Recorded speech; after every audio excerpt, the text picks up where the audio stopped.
Au début du film, nous voyons le personnage principal conduire sur l'autoroute à travers la forêt d'automne. Lily Bloom atteint bientôt la petite ville de Plethora. La fille s'arrête bientôt à sa maison, où elle est accueillie par sa mère bouleversée. Jenny n'arrive pas à croire que son époux est mort. Elle est heureuse que Lily soit venue assister aux funérailles de son père. Dans sa chambre, elle examine la figurine de cœur qui se trouve dans la boîte à musique. Jenny rappelle à sa fille qu'elle doit écrire un discours pour les funérailles. La femme lui suggère d'énumérer les qualités que Lily aimait chez son père. Le jour de l'enterrement arrive bientôt. Lily monte sur scène pour énumérer 5 qualités qu'elle aimait chez son père, mais elle ne dit rien. La fille retourne ensuite à Boston et monte sur le toit pour réfléchir à sa vie. Là, Lily aperçoit soudain un homme bouleversé. Celui-ci s'assoit avec la fille et lui dit qu'il a passé une mauvaise journée. Lily apprend que l'homme est neurochirurgien. Une étincelle jaillit entre Ril et la fille. Lily lui dit qu'elle va ouvrir un magasin de fleurs l'autre jour, ce qui est assez ironique compte tenu de son nom. Elle mentionne également qu'elle a récemment assisté aux funérailles de son père, et Ril lui présente ses sincères condoléances. L'homme raconte qu'un garçon de 6 ans est mort sous ses yeux. Son frère l'a accidentellement blessé gravement avec un revolver. Lily partage également une histoire choquante. Il s'avère qu'elle est tombée amoureuse à l'adolescence et qu'elle s'est retrouvée seule pour la nuit avec un sans-abri du nom d'Atlas. Ril lui dit carrément qu'il veut passer la nuit avec Lily. L'homme rapproche Lily de lui et l'embrasse presque, mais son téléphone sonne. Ril doit aller travailler, mais il espère revoir la belle. Lily rentre chez elle et le bruit de réveil lui rappelle de lointains souvenirs. Une fois, alors qu'elle était encore à l'école, elle s'est réveillée tôt le matin. En regardant par la fenêtre, Lily remarque un homme qui sort de la maison abandonnée de l'autre côté de la rue et qui cherche de la nourriture dans la poubelle. Elle est très surprise lorsque le garçon monte dans le bus scolaire. Après l'école, Lily met de la nourriture dans son sac et la laisse devant la maison abandonnée. Le lendemain, Atlas remercie la fille. Lily parle à l'homme et apprend qu'il a été chassé de la maison de par sa propre mère. Atlas n'aimait pas que les hommes de sa mère lèvent la main sur elle. Le fait d'avoir défendu sa mère a valu au jeune homme quelques cicatrices. Lily propose à son nouvel ami de passer chez elle après l'école. Les parents de la jeune fille ne seront pas là avant 17 h, ce qui permettra à Atlas de prendre une douche et de faire la lessive en toute sécurité. En temps réel, Lily va chercher les clés du local où se trouvera son magasin de fleurs. Elle rencontre Alice, qui cherche un emploi. La femme dit à Lily qu'elle n'aime pas trop le consumérisme des fleurs. Lily déclare qu'elle n'aime pas cela non plus, qu'elle veut créer un magasin de fleurs où les plantes auront leur propre histoire, le romantisme et la poésie qui leur est associée depuis des siècles. Elle décide d'engager Alice et, ensemble, elles commencent à nettoyer les lieux. Au bout de quelques jours, le travail est presque terminé. Le mari d'Alice et son frère Ril viennent travailler avec elle. L'homme est très heureux de retrouver Lily. Avec toute la grande entreprise, ils vont au bowling et au karaoké. Ril flirte avec la fille et dit qu'il aimerait la voir plus souvent. En accompagnant Lily chez elle, l'homme lui propose de l'embrasser. Elle accepte et embrasse Ril, mais lui dit qu'elle va partir seule maintenant. Travaillant à la maison, Lily se souvient d'avoir planté des plantes avec un ami. Atlas soutenait la fille, tout en étant au courant de ses problèmes avec sa famille. En temps réel, Lily ouvre enfin son magasin de fleurs. Elle parle à Alice et espère qu'elles auront des clients. Le premier à entrer dans la bibliothèque est Ril. L'homme achète des fleurs avec livraison et les donne à Lily. La fille se rend compte qu'il les a achetées pour elle. Ce vendredi, Alice organise une grande fête à laquelle Lily assiste. La fille est à nouveau l'objet de l'attention de Ril. Lily tente d'expliquer à l'homme qu'il n'est pas nécessaire de la pousser ainsi, mais il lui demande grossièrement de se taire. Elle s'arrête de parler et Ril lui propose un endroit privé. Lily se rend avec l'homme dans son appartement où ils s'embrassent passionnément. La fille ne veut pas faire l'amour si rapidement et Ril lui propose donc d'aller se coucher. Le matin, Alice rend visite à son frère. La femme est mécontente de trouver Lily chez lui. Alice explique à son ami que Ril est un terrible coureur de jupons et qu'il n'attend qu'une chose d'une fille.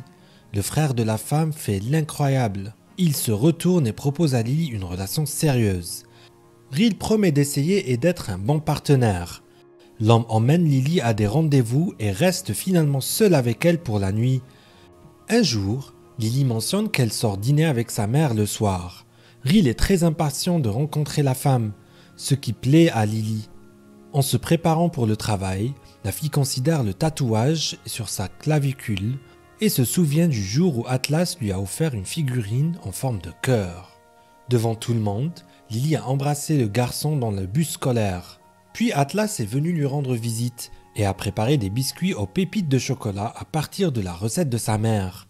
Le deuxième baiser des amoureux a été interrompu par l'apparition du père de Lily. Heureusement, Atlas réussit à s'éclipser. Au présent, Lily se rend au restaurant avec l'homme. Ril s'éloigne un peu et la jeune fille discute avec le serveur. Lily reconnaît soudain Atlas à la cicatrice qu'il porte au bras. Des souvenirs reviennent à la fille. Atlas avait prévu de s'entraîner dans les marines et d'aller ensuite à Boston. L'homme a avoué que Lily était devenue la personne la plus chère pour lui. Après cela, la fille est restée avec Atlas pendant toute la nuit. Lily reprend ses esprits et dit à Ril qu'elle doit quitter la table. Elle retrouve Atlas et discute avec lui. L'homme est heureux que Lily ait un partenaire de vie, lui-même sortant avec une fille nommée Cassie. Atlas apprend l'existence de la boutique de son ami et promet de lui rendre visite un jour. Peu après, Lily et Ril se rendent dans un bar. Alice lui avoue qu'elle attend un bébé. La femme mentionne qu'elle avait un autre frère, mais qui est mort dans l'enfance. Cette mention rend Ril morose. Le lendemain, l'homme décide de préparer un petit déjeuner en l'honneur d'une opération importante et très compliquée qu'il doit effectuer demain. Ril pose des questions sur le tatouage sur la clavicule de la fille, qui lui répond qu'il ne signifie rien. L'homme est distrait par Lily, ce qui fait que tout brûle dans le four. Ril se précipite vers elle et la fille lui suggère en riant de ne pas saisir la plaque de cuisson sans gants. L'homme laisse tomber le plat et donne à Lily un violent coup de coude sur la tempe. La fille repousse Ril, qui se blesse au bras avec des éclats. L'homme s'excuse, effrayé d'avoir heurté Lily accidentellement. Bientôt, Ril mène son opération avec brio. Avec Lily et la sœur, l'homme prévoit de fêter l'événement dans un restaurant. Atlas sert leur table et leur dit qu'il est le propriétaire des lieux. Remarquant l'hématome sous l'œil de Lily, l'homme sombre dans la morosité. La fille quitte la table et se rend dans l'arrière-salle, où Atlas la rattrape. L'homme s'écrie que cela n'a pas pu être laissé par hasard et demande à Lily de se débarrasser de son petit ami. La fille sort dans le hall et voit Ril. Après avoir appris l'existence d'Atlas, l'homme se bat avec lui. Après cela, Ril quitte le restaurant d'un pas rapide, tandis que la fille tente de le rattraper. L'homme obtient de Lily la promesse de ne plus fréquenter Atlas. Elle accepte et serre Ril dans ses bras, qui lui dit qu'il ne peut pas la perdre.